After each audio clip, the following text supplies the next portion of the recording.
Hello guys, சிறுகடி காட்சி serial ரொம்பவே இன்ட்ரெஸ்டிங்கான சீன்லாம் வரப்போகுது. ஸ்கிப் பண்ணாமல் ஃபுல் வீடியோ பாருங்கள். இங்க மொத்தவுமே ஜீவா கூட்டிட்டு வீட்டுக்கு வந்துடுறாரு.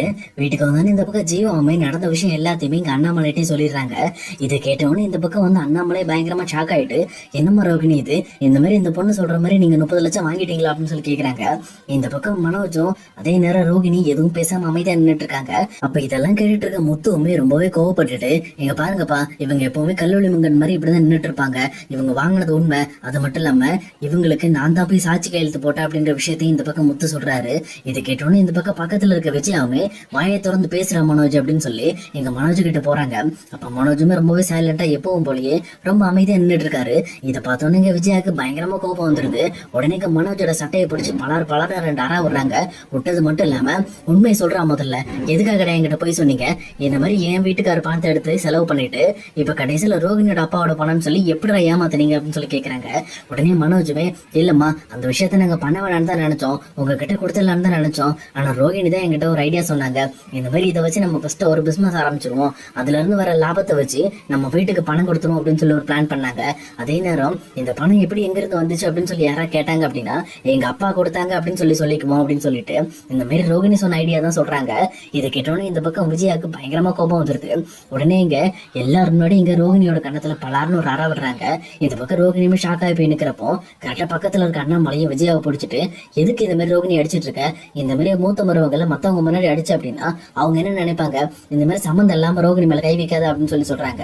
ஆனா விஜயாமே ரொம்ப கோவப்பட்டுட்டு, இல்லங்க நான் இவ்வளவு ரொம்ப நம்பி இருந்தேன், சொல்ல போனா இவங்க அப்பாவோட பணம் அப்படின்னு சொல்லி நான் எத்தனை பேர்ட்ட சொல்லியிருப்பேன் தெரியுமா, இந்த மாதிரி வெளிநாட்டுல இருந்து 30 லட்ச ரூபா அவங்க அப்பா பணம் அனுப்பிச்சு வச்சிருக்காரு, இந்த மாதிரி என்னோட பையனுக்கு பிசினஸ் ஆரம்பிச்சு கொடுத்துருக்காருன்னு சொல்லி நான் ஊர் ஃபுல்லா தண்டவரப்பட்டு இருந்தேன். ஆனா இது எல்லாமே உங்களோட பணம், உங்களோட பணத்தை எடுத்து செலவு பண்ணிட்டு எல்லா கிரெடிட்டையும் அவங்க அப்பா மேல போட்டிருக்காங்க, அதனாலதான் எனக்கு ரொம்ப கோவம் வந்துருச்சு அப்படின்னு சொல்லி இந்த பக்கம் அவங்களுமே சொல்லிக்கிட்டு இருக்காங்க. இதெல்லாம் கேட்டுட்டு இருக்க முத்துவுமே, அப்பா இன்னைக்குதான் எனக்கு தெரிஞ்ச அம்மாவுக்கு ரொம்ப கோபம் வந்திருக்கு, அதுவும் சரியான இடத்துல கோபப்படுறாங்க அப்படின்னு சொல்லி சொல்றாங்க. அதே நேரத்துல பக்கத்துல இருக்க மீனாவும், ஏன் ரோகிணி இந்த மாதிரி மாமாவோட பணத்தை எடுத்து நீங்க செலவு பண்ணிட்டு நாங்க கேட்டதுக்கு என்ன சொன்னீங்க, நீங்க 2 நாளைக்கு முன்னாடி எங்க பணம் நாங்க சம்பாதிப்போம் ஏமாறுவோம், அதெல்லாம் நீங்க எது கேக்குறீங்க, நாங்க சம்பாதிச்ச பணம் தானே அப்படின்னு சொல்லி எங்களை அவமானப்படுத்த மாதிரி பேசுனீங்களே, இப்ப பேசுங்க ரோகிணி அப்படின்னு சொல்லி சொல்றாங்க.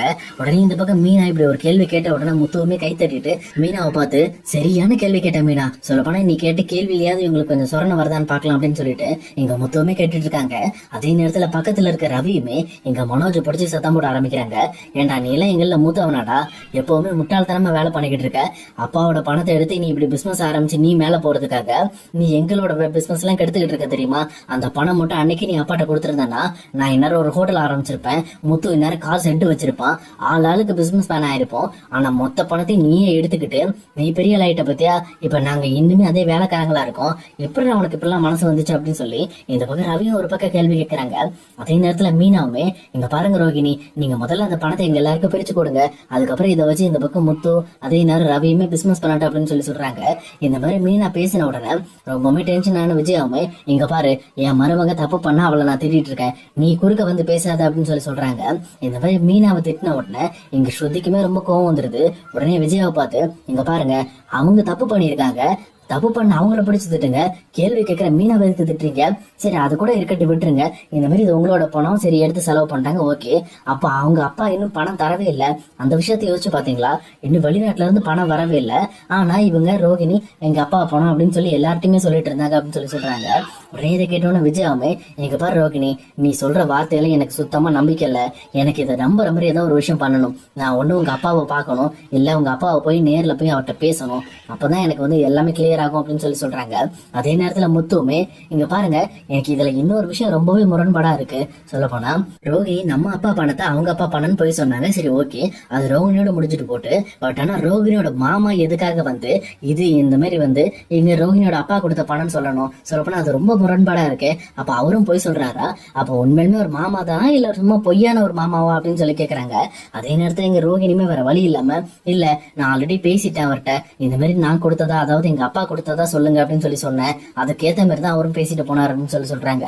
இது கேட்டவனுங்க விஜயாமே ரொம்ப கோவப்பட்டுட்டு, ஆமா நீயே அதிகமா போய் சொல்லிக்கிட்டு இருக்க, உனக்கு மேல அந்த ஆள் வேற போய் சொல்லிட்டு இருக்கானா, அந்த சொட்டத்தலை அடுத்த டைம் வரட்டு அவனை வச்சுக்கிறேன் அப்படின்னு சொல்லிட்டு ரொம்பவே டென்ஷனோட பேசிட்டு இருக்காங்க. அதே நேரத்துல இந்த பக்கம் அண்ணாமலையும், இங்க பாருடா நீ என்னமோ பண்ணிக்க, இவனுங்களுக்கு கொடுக்க வேண்டிய ஷேரை இன்னும் கூடிய சீக்கிரத்துல நீ கொடுத்துடணும் அப்படின்னு சொல்றாங்க. உடனே எங்க மனோஜுமே, இப்ப எப்படிப்பா பண்ண முடியும், ஆல்ரெடி 30 லட்சம் வரை நான் ஏமாத்திட்டு போயிட்டேன், இப்ப எப்படி தர முடியும் அப்படின்னு கேக்குறாங்க. இதை கேட்ட முத்துவுமே, நீ என்னைக்கு நினைச்சாலும் எங்களுக்கு 30 லட்ச ரூபா தர முடியாது, நீ முதல்ல உன்னோட கடை 30 லட்ச ரூபா போட்டு ஆரம்பிச்சிருக்க, அதை நீ கரெக்டா வித்துடுற, வித்துட்டு எங்களுக்கு தர வேண்டிய பங்கு தந்துட்டு நீ முடிஞ்சா கடையை வச்சுக்க, இல்ல நீ சம்பாரிச்சு வீடு வாங்கிக்க, என்ன 3 கோடி கூட வேண்டாம் 8 கோடிக்கா சேர்த்து வாங்கிக்க, ஆனா எங்க பணத்தை கொடுத்துட்டு நீ என்ன வேணாலும் பண்ணிக்கன்னு சொல்லி கட்டன் ரேட்டா பேசிடுறாரு. அதே நேரம் மனோஜுமே இந்த பக்கம் ரோகிணியை தனியா கூட்டிட்டு போயிட்டு, இங்க பாரு ரோகிணி, இந்த பிரச்சனைக்கெல்லாம் முக்கியமான காரணம் நீதான், நீ சொல்லிதான் அன்னைக்கு உங்க பணத்தை எடுத்து நான் செலவு பண்ணேன் அப்படின்னு சொல்றாங்க. அதே நேரத்தில் ரோகிணியுமே, நான் மட்டும் அதுல சேர்ந்திருந்தேன், நீங்களும் தானே ஓகேன்னு சொன்னீங்க, அப்புறம் என்ன இப்ப கடைசி ஏமால பழி போறீங்க அப்படின்னு கேக்குறாங்க. உடனே மனோஜுமே, இதுக்கெல்லாம் ஒரே வழி, உங்க அப்பாவை போய் பார்த்து அவர்கிட்ட 30 லட்ச ரூபாய் பணம் வாங்கணும்.